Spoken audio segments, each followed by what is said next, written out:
Hello, it's Stat134, Lecture 12. Last time we did Markov's inequality in section 3.2, which says that if you have a non-negative random variable, then the probability of being in the tail, in the right tail, is the expectation of x over a for every a. So, for example, is it possible that half of U.S. flights have delay times greater than 3 or more times the national average? The answer is no. If you apply Markov with a 3 times the expectation of x, you'll see that the most that that flight delays could be 3 times greater than 3 times the national average is 1/3. So 1/2 is too big. Today we're going to look at the expectation of several variables and then talk about SD invariance in section 3.3 as well as Chebyshev's inequality. To increase our repertoire of random variables, the geometric random variable is the number of trials until your first success. For example, if x is the number of p coin tosses until your first heads, for example, you could throw a head, which would be x is 1 and probability p, or you could throw a tail and then a head, which is x is 2, probability qp, and so on. You get the geometric formula, probability x is k is q to the k minus 1 p. So now, on to section 3.2, expectation of a function of a random variable. So here is the definition of expectation, which is a weighted average of the values of x by the probability that x is x. So the definition for the expectation of a function of a random variable is very similar, except instead of x, we have g of x. If you think about it, it seems a little strange. Let's make sure we understand it. So look at an example where x has two values, 1 and minus 1, with probability 1/4 and 3/4. And g of x is just x squared, which maps 1 and minus 1 to 1. So it maps, so y is 1 with probability 1 here. If you were to find the expectation of y just using the definition of expectation of y, it would be 1 times the probability that y is 1, which is just 1 times 1, or 1. But you could also say that, hey, you know what? The probability that y is 1 is the same as the probability that x is 1 plus the probability that x is minus 1, because 1 and minus 1 map to y is 1. So essentially what we're doing here is we're writing the expectation as a larger sum, where we're summing over all the different values of x instead of all the different values of y. The values of x, there will be more values of x possibly than y if your function g isn't 1, 1. So let's take a look at an example here. Suppose a random variable x has geometric p distribution on 1, 2, 3, and so on.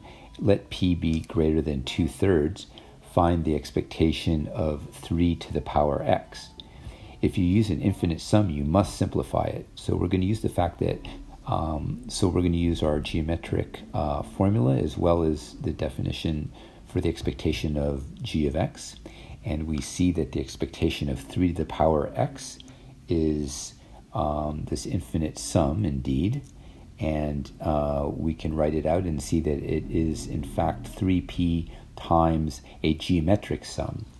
And 3q is less than 1 because p is greater than 2/3. So that allows us to write that infinite sum as 1 over 1 minus 3q. So we get 3p times 1 over 1 minus 3q. Just a heads up, make sure you know your geometric sum formula. So now let's say that we have several variables. So x and y joint distribution. So the formula for the expectation of a function of two variables is very much the same as for one variable. Let's just take a look at this in an example. So say that xy is a joint distribution where x takes the value 0 and 1, and y takes the values 0, 1, and 2. If you think of x as actually a function of x and y, namely g of x, y is just x, then we can apply our formula for expectation of g of x, y, and we get, we're going to sum over all the x's and y's, so we're summing over all of the 6 cells that we have here, and so we have, when x is 0, we have 0 times a quarter, plus 0 times a quarter, plus 0 times 0, and then we have x is 1, and so we have 1 times 0 plus 1 times a quarter plus 1 times a quarter. So adding that all up, you get a half, which is exactly the same as what you would get if you just used the marginal probability for for x. So we know that 0 has marginal probability 1/2, and x has probability 1/2. So that gives you the same expectation. And so using our formula for the expectation of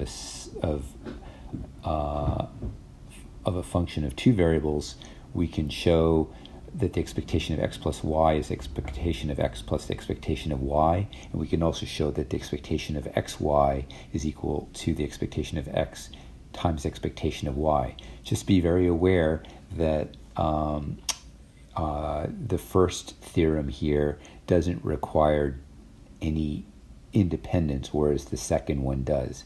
In the second formula here, notice where we use independence. It's to factorize the joint distribution here.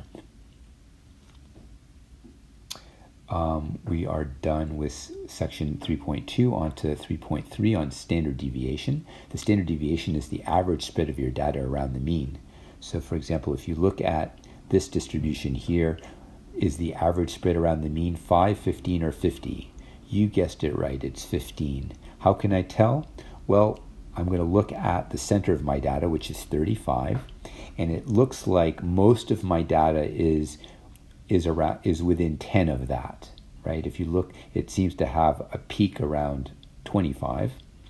I would say, most of your data is going to be around 35, but there are some data points further away.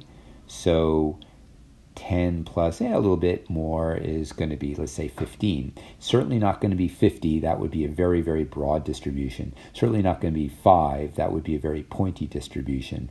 15 is just right. So the definition of the standard deviation of x, we start with the deviation, so x minus the expectation of x. What we really want is we want the average of the absolute value of that deviation.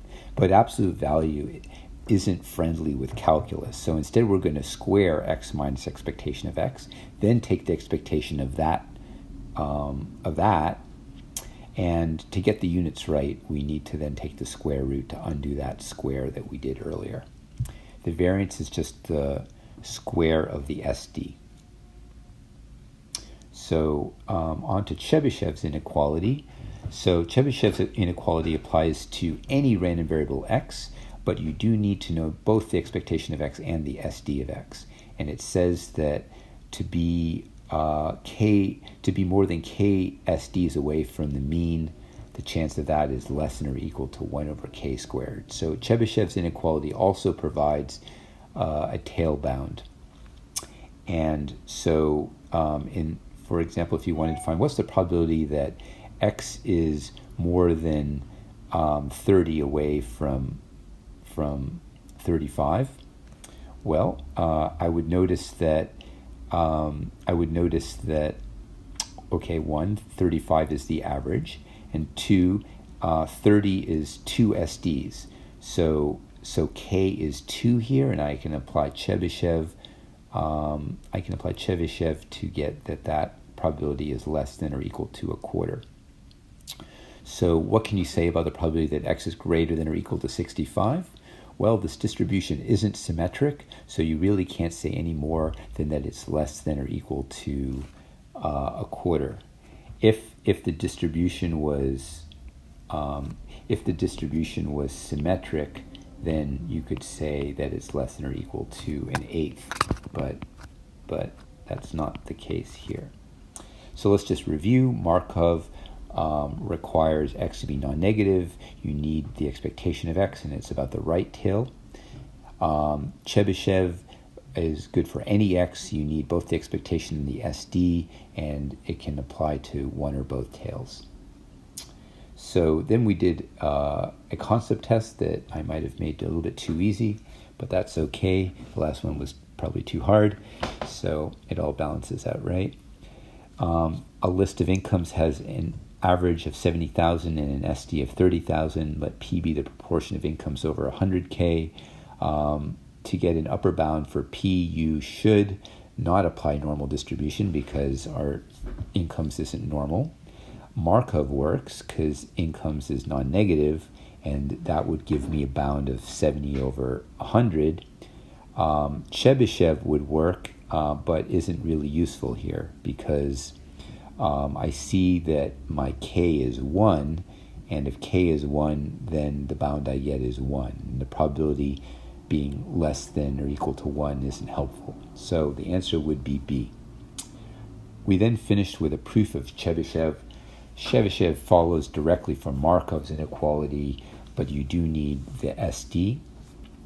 So the key here is that you let y be the deviation squared, which is a non-negative random variable, and you let a be k squared variance of x. So then applying Markov, we see that the expectation of y is precisely the variance of x.